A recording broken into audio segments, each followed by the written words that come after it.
Buenas noches, mi nombre es Marisol y soy la enfermera que se va a encargar de auscultarte tus pulmones. Primero que nada, los pulmones se auscultan de arriba hacia abajo y pues primero vamos a empezar con la parte de arriba. Vamos a encontrar las apisas. En la parte de arriba encontramos las apisas, después sigue los lóbulos medios y por último los lóbulos basales. Ok, primero hay que pedirle al paciente que coloque sus manos en sus rodillas para que así se abra la escápula y podemos escuchar mejor el sonido.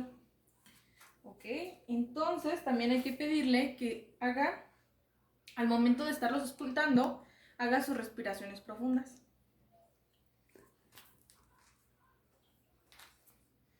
Y para esta técnica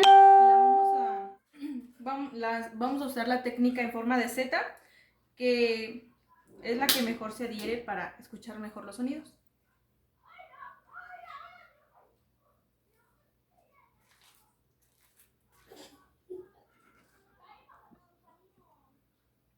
Respira profundo.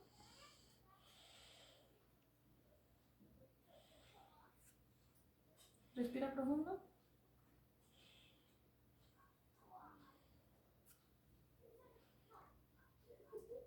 Respira profundo.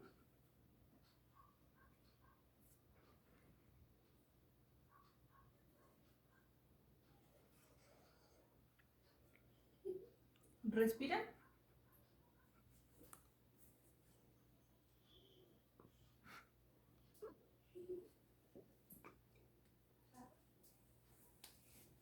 Bueno, y de esta forma se realiza la técnica de la auscultación de los pulmones.